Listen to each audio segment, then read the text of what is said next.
জমিদারি হারানোর বেদনা কমিউনিস্টদের মাধ্যমে কেন প্রতিফলিত হয়? দুটো তো পুরোপুরি আলাদা। এই প্রসঙ্গটা আমি বলেছিলাম যে কমিউনিস্টদের দুঃখটা বোঝা যায়। কমিউনিস্ট দুঃখটা আসলে জমিদারি হারানোর দুঃখ।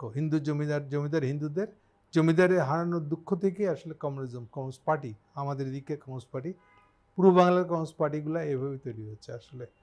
কেন বলছি এটা? একটা চিহ্ন দেখে বুঝতে পারবেন আপনারা সবাই।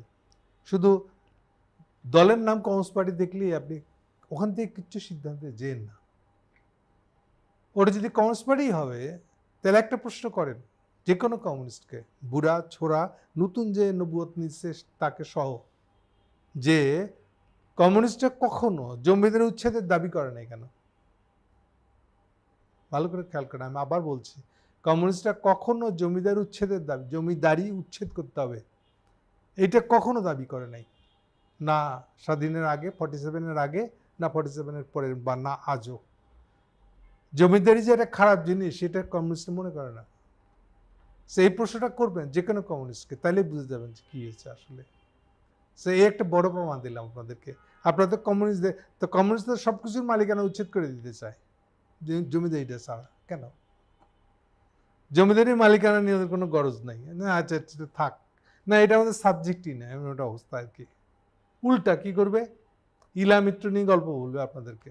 কোন ইলামিত্র? নাচলের ইলামিত্র, চাঁপাইনবাবগঞ্জ, মানে রাজশাহীর ওই পার্টের। এটা ওরা জানেই না যে ইলামিত্রর স্বামী একটা জমিদার ছিল। তাহলে ইলামিত্রর কাহিনী আপনি বলেন কি জন্য? তেবাগ আন্দোলন, অমুক আন্দোলন, তমুক আন্দোলন, কৃষি আন্দোলন। তেবাগা কি? তেবাগা মানেই তো হলো আপনার জমিদারি সিস্টেমটা রেখে দিবেন, রেখে দিয়ে এবার জমির ফসল কিভাবে ভাগাবে ওইটা নিয়ে কথা বলতেছেন আপনি। আপনি জমিদারি উচ্ছেদ করতে চাচ্ছেন না, চান নাই তো, কখনো চান নাই। না আড়ালে, না লুকায়, না কি প্রকাশ্যে, কোনোভাবেই আপনারা বলতে চান নাই। আর আমি তো আগের দিনও আপনাদেরকে বলেছি যে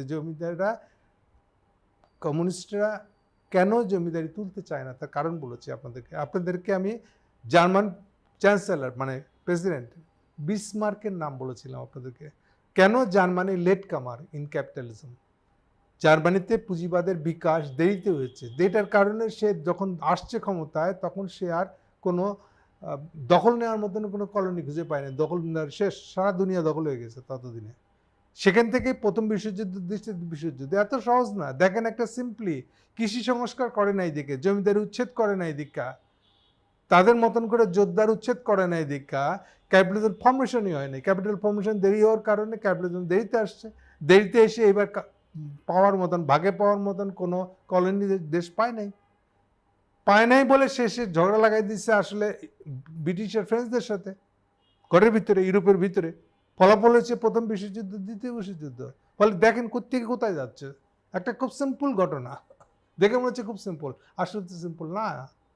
সো জমিদারি উচ্ছেদটা এত গুরুত্বপূর্ণ। আগের দিন আপনাকে উদাহরণ দিয়েছিলাম, আপনি কেন বিহার, ওয়েস্ট বেঙ্গল, ইন্ডিয়ার স্টেটগুলোর মধ্যে সবচেয়ে পুরনো, অথচ সে কিন্তু আবার সবচেয়ে বড় স্টেটগুলা, পুরানো স্টেটগুলোর মধ্যে সবচেয়ে বড় যেগুলা। কি করে বুঝবেন বড় না ছোট? যেটার কেন্দ্রীয় সরকারে, কেন্দ্রীয় সংসদে আসন সংখ্যা 40-এর আশেপাশে, এরাই সংখ্যাগরিষ্ঠ। ইন্ডিয়ার যে 18টা বড় বড় প্রদেশ আছে, বড় বড় রাজ্য আছে, তাদের কথা বলছি আমি। ছোট বড় মিলা এটা 29টা হবে। তো ছোট বলে তো লাভ নাই, যারা একজন করে পাঠায় সংসদ সদস্য, এদেরকে তো গোনায় ধরে লাভ নাই, এগুলো তো পরে হয়েছে। নর্থ ইস্টের রাজ্যগুলো একটা করে পাঠায়। তো সেই জন্য বলছি যেগুলা 40-এর আশেপাশে তাদের এমপি, কেন্দ্রীয় সরকারের এমপি, কেন্দ্রীয় সংসদের এমপি, তা থেকে বুঝবেন যে এটা ছোট মধ্যম মানের, এবং এই মধ্যম মানের রাজ্যের সংখ্যা বেশি। এইরকম মধ্যম মানের একটা রাজ্য হলো আসলে বিহার। কিন্তু আপনি যদি এবার ইকোনমিক স্ট্যাটাস দেখেন, সে হলো সবচেয়ে নিচে। কেন? ওই একই, আপনি ভূমি সংস্কার করেন নাই, ভূমি মালিকানার সংস্কার না করলে ক্যাপিটালিজম হবে না, এটা বাংলা কথা একদম। এবং এই কাজটাই কমিউনিস্টরা করে নাই, কখন এটা বলতে চায় নাই। এরপরে যখন দেখছে যে কেন তার জমি চলে গেল তো ইয়েদের কারণে, পাকিস্তান ভাগ হওয়ার কারণে, মানে পাকিস্তান বলে ভাগ হয়ে যাওয়ার কারণে, মুসলমানদের কারণে। সব কি করতে হবে? এখন মুসলমানকে পাইতে হবে, ইসলামকে পাইতে হবে। এই হচ্ছে তাদের। তো ইসলাম কোপানোর সবচেয়ে ভালো জায়গা, যখন জমিদারি চলে গেল, এই 51 সালে আইনগতভাবে জমিদারি চলে গেল, কার্য তো আবার পরিষ্কার করে দিই, 47 হয়ে যাওয়া মানেই তো এটা যে জমিদারি চলে যাবে এখন, সেটা তো পরিষ্কার তাদের কাছে। কেন? খেয়াল করে দেখেন, আপনার পাড়ায় আপনার এলাকায় যে লোকটা প্রভাবশালী এ ছিল আগেকার জমিদার, এখন যেমনি 47 হয়ে গেল ওই লোকটা জমিদার থাকবে না তার প্রভাব থাকবে সমাজের মধ্যে? ডেফিনেটলি মুসলিম লীগের লিডারটারই সবচেয়ে বড় প্রভাব হবে ওর বিরুদ্ধে। তাইলে জমিদার তো আগে ভাগবে কলকাতা, সবার কলকাতা বাড়ি আছে, বা প্রভাবশালী হিন্দুটা তো চলে যাবে ইন্ডিয়া। তাহলে এই যে ক্ষমতাটা চলে গেল, ক্ষমতার ভারসাম্য এলাকার মধ্যে প্রভাবটার মধ্যে চলে গেল তার, এটা দেখে সে বুঝতেছে না আগামী দিনে তাকে জমি থেকে উচ্ছেদ করা হবে। সে তো 47 থেকে বুঝতে পারতেছে সে উচ্ছেদ হয়ে যাচ্ছে। সো এইটার কারণে এইবার সে সিদ্ধান্ত নিল যে আমাকে এখন কমিউনিস্ট পার্টি জয়েন করতে হবে। কেন কমিউনিস্ট পার্টি? কেন এত পার্টি থাকতে কমিউনিস্ট পার্টি জয়েন করলে কমিউনিস্টরা ঘোষিতভাবে ধর্মবিরোধী, বোকার মতো যদিও, কিন্তু এই ধর্মবিরোধীটার যে এলিমেন্টটা আছে এটা কাজে লাগাতে হবে। এইটা কাজে লাগায় ধর্মবিরোধিতার নাম করে আমরা আমাদের জমিদের স্বার্থটাকে ফিরিয়ে আনবো যতটা আনা যায়। নাহলে এই যে সমাজে তো আমরা থাকতেই পারবো না, এই সমাজে আমার পুরো কন্ট্রোলে ছিল, সেই সমাজে আমাদের কন্ট্রোলের বাইরে চলে গেছে। কেন? পাকিস্তান হয়ে গেছে। পাকিস্তান হয়ে যাওয়ার পর মুসলিম লীগের লোকটা লিডার, সামাজিক লিডার, রাজনৈতিক লিডার, কালচারাল, সব অর্থে এই লোকটা লিডার হয়ে যাবে। কাজে এই লোকটার সাথে আমাকে যদি পাল্লা দিতে হয়, কিছু তো প্রভাব বানাতে হবে, ফিরিয়ে আনতে হবে। এই কিছু প্রভাব ফিরিয়ে আনার একটাই উপায় হলো কমিউনিস্ট হয়ে যাও। কমিউনিস্ট হয়ে গেলে পরে আমি কমিউনিজম নামে মুসলিম লীগের বিরোধিতা করছি, এই আড়ালে থেকে আমি এবার আমার জমিদার স্বার্থ সামনে নিয়ে যাব। এই ছিল সোজা বুদ্ধিটা আসলে। তো সেই জন্যই সমস্ত জমিদারের ছেলেরা, মনীষ সিং, খোকা রায় থেকে শুরু করে যতগুলো, এই যে ইলা মিত্র দেখাইলাম আপনাদেরকে, দেখে তো মনে হচ্ছে কমিউনিস্ট, আসলে কমিউনিস্ট। ইলা মিত্র যে বড় কমিউনিস্ট আর কেউ নাই। এরপরে এটা অ্যারেঞ্জমেন্ট করে তাকে জেল থেকে মুক্ত দিয়ে ইন্ডিয়া নিয়ে চলে যাওয়া হয়। এটা হচ্ছে পিছনের হিস্ট্রি। কিন্তু কমিউনিস্ট পার্টির ইতিহাস বইগুলো দেখেন, ওখানে ইলা মিত্র কত বিপ্লবী বীর হিসেবে লেখা আছে। আচ্ছা, আপনাদেরকে আরেকটা মজার ইনফরমেশন দিই। আপনাদের সমাজতত্ত্ব বুঝতে চান না, আপনাদের সমাজের ভিতরে এইসব ইনফরমেশন লুকানো আছে, একটু খোঁজ করেন। জহিরানের ভাই শহীদুল্লাহ কায়সার, শহীদুল্লাহ কায়সার একটা অদ্ভুত লোক ছিল, স্ট্রেট কাট। সে কিন্তু কমিউনিস্ট পার্টির মেম্বার, ঘোরতর মেম্বার। একই সঙ্গে সে হলো তৎকালীন ইত্তেফাকে সম্পাদকীয় বিভাগে চাকরি করত, এডিটোরিয়াল, ডেপুটি এডিটোরিয়াল কিছু ছিল হয়তো, এবং নিজে নিয়মিত কলাম লিখত, এখন যেরকম কলাম লিখি আমরা। সো শহীদুল্লাহ কায়সারের একটা বই আছে, উপন্যাসের বিখ্যাত উপন্যাস, যারা তরুণ তাদের জন্য বিশেষ করে বলছে, বুড়ারা তো গেছে গা, এদের দিয়ে আর কিছু হবে না, কিছুই তারা উল্টাপাল্টা দেখার ক্ষমতা রাখে না। ইয়াংদেরকে বলতেছে, সংসপ্তক নামে তার একটা উপন্যাস আছে। শব্দের অর্থ হলো, শব্দটা কঠিন সংস্কৃত শব্দ, যে বিপ্লবে লড়াইয়ে হারুক আর জিতুক সে লড়ে যাবে, এই হচ্ছে সংসপ্তক। এনিওয়ে, সংসপ্তক বইটার অনেক মোটা বই। অদ্ভুত হলো, সেখানে তার নায়ক হলো কমিউনিস্ট, আর নায়কের মামা হলো মুসলিম লীগের। Interesting combination. 46-এর ইলেকশনকে নিয়ে লেখা, 1946 সালের ইলেকশনকে লেখা।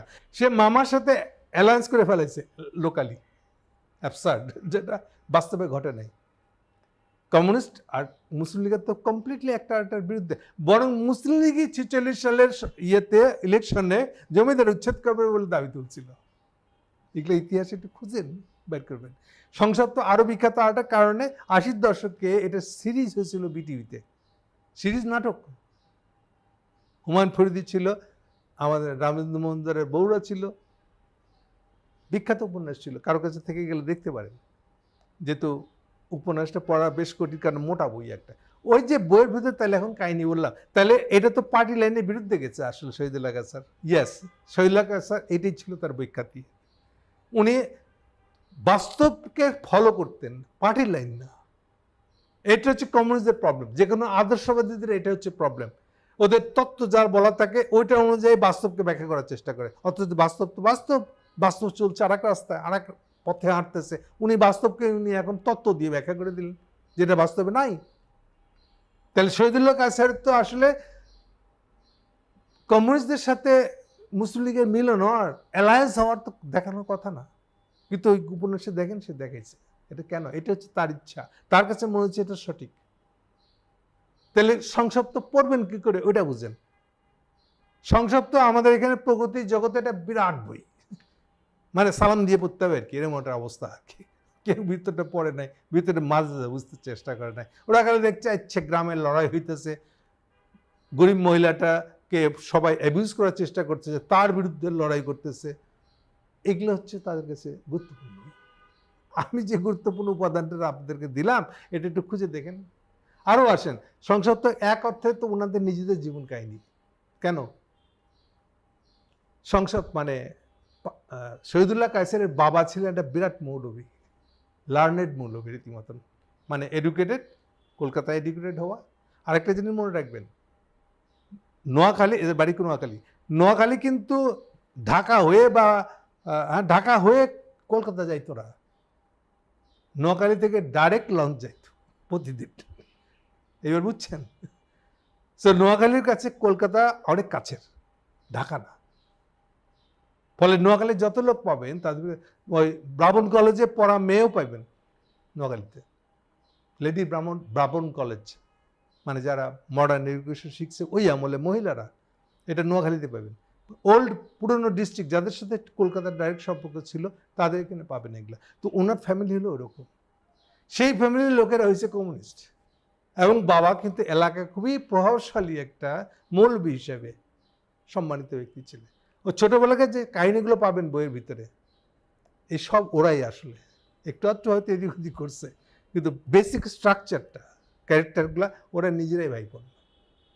ওখানে বড় বোনের কথা আছে দেখবেন শুরুর দিকে, বড় বোনগুলো ওদেরই বড় বোন আসলে, এবং ওদের ছোটোবেলা কাটছে এগুলো তার স্মৃতি থেকে লেখা আসলে। সো সংসদ তো খুবই ভালো উপন্যাস এই অর্থে যে আপনি আমাদের সমাজকে বুঝতে চান, সমাজতাত্ত্বিকভাবে সমাজের তত্ত্বটা কী ছিল আসলে, সমাজটা কী করে এই জায়গায় আসছে সেটা যদি ফলো করতে চান তাহলে এটা পাবেন। এই কমিউনিস্ট প্রগতিশীল এটা বায়ে ফালা রাখবেন, এগুলো মাথায় নিয়ে কিন্তু বুঝতে পারবেন না পড়তে। সো ওটা দিয়ে বুঝবেন আপনি যে আসলে সেই সময়কার হিস্ট্রিটা কী ছিল, কেন ওরা কমিউনিস্ট পার্টির জন্য। আরেকটা ফ্যাক্ট দিই, মনে হতে পারে পাকিস্তান, তাহলে তো উভয় পাকিস্তান, তাহলে কমিউনিস্ট পার্টি বোধহয় একসাথে হয়েছে, না, এটা ভুল ধারণা। ওয়েস্ট পাকিস্তানের কমিউনিস্ট পার্টি আর আমাদের কমিউনিস্ট পার্টি আলাদা করে জন্ম হয়েছে। আমাদের এখানে কমিউনিস্ট পার্টিটার জন্ম হয়েছে 48-এ। কেন? এটা পুনর্গঠিত। কেন পুনর্গঠিত? পুনর্গঠিত এই জন্য যে আমাদের এখানে 47-এর পরে মেজর যারা কমিউনিস্ট পার্টির লিডার, হিন্দু লিডার ডেফিনেটলি, তো তারা তো চলে গেছে ইন্ডিয়া, এখন কাকে নিয়ে কমিউনিস্ট পার্টি করবে, পুনর্গঠিত করবে? সেই জন্য এটা পুনর্গঠন হয় 48-এ। আর ওয়েস্ট পাকিস্তানের একটা বড় মারা কাহিনী হলো যে তারা গেছিল কু করতে।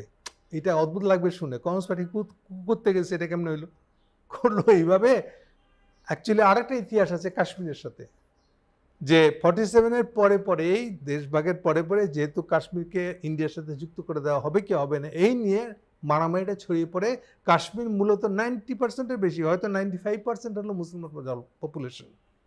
সো সেইটার কারণে ওটার পক্ষে পাকিস্তানি ট্রাইবগুলা বা পাকিস্তানি কাশ্মীরের অংশরা ওদেরকে হেল্প করতে চলে আসে মিলিটারি, আর পাকিস্তান মিলিটারি পিছন থেকে সাপোর্ট করছিল।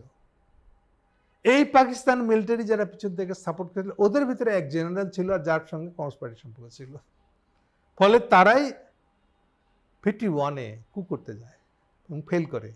ততদিনে জিন্না মারা গেছে, প্রধানমন্ত্রী ছিল লিয়াকত আলী খান, খুবই ভদ্রলোক মানুষ, একদম ব্রিটিশ এটিকেট, ব্রিটিশ আইন সব কিছু মেনে চলা লোক একটা মনে করতে পারে। আমার রীতিমতন স্যারের দিতে ইচ্ছা করে থাকে।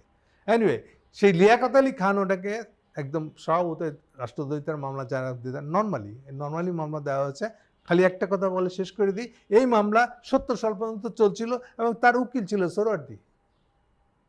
কেন? যারা কু করতে গেছিল তাদের বিরুদ্ধে। ওকে, আরেকটা ইনফরমেশন দিয়ে রাখি, এই কারণে 51-এর পর থেকে কমিউনিস্ট পার্টি নিষিদ্ধ ছিল। সো এমনিতেই ওয়েস্ট পাকিস্তানের কমিউনিস্ট পার্টি আলাদা করে গঠিত হয়েছে, প্লাস এই কু করতে যাওয়ার কারণে এই পার্টিটা নিষিদ্ধ হয়ে যায়। ফলে আমাদের এখানে অনেকের ধারণা যে আইয়ুব খান কমিউনিস্ট পার্টি সহ্য করতে পারে না এই জন্য এটাকে নিষিদ্ধ করেছিল। নো, এটা মিথ্যা কথা। কমিউনিস্ট পার্টি নিষিদ্ধ হয়েছিল এবং তখনকার কমিউনিস্ট পার্টি মানে কিন্তু একটাই কমিউনিস্ট পার্টি, ওই চীন রাশিয়া বলে ভাগ নাই, ফ্যাকশনাল বলে কিছু জিনিস নেই, কমিউনিস্ট পার্টি একটাই। সো এই কমিউনিস্ট পার্টিটা নিষিদ্ধ করে দেওয়া হয়েছিল 51-এর আমল থেকেই। সো এখান থেকে বুঝবেন আপনারা যে কমিউনিস্টগুলো কী করে গড়ে উঠছে এবং কেন তারা, মূল কথা যেটা যে তারা কেন কখনো জমিদারি নিষিদ্ধ করে দিতে হবে, জমিদারি উচ্ছেদ করতে হবে, এই ধরনের কোনো দাবি করতে রাজি হয় নাই। এটা হচ্ছে তার প্রাণভাবনা। এটা দিয়ে বুঝবেন কমিউনিস্ট পার্টি আসলে কি। মুখে বলছে কমিউনিস্ট, সব কিছুর মালিকানা উচ্ছেদ করে ফেলবে, কিন্তু জমিদারি মালিকানা না, ওটা তারা রেখে দিতে চাইবে। সো এখান থেকে পরিষ্কার যে আসলে তারা কার ধারক কার রক্ষক। Thank you.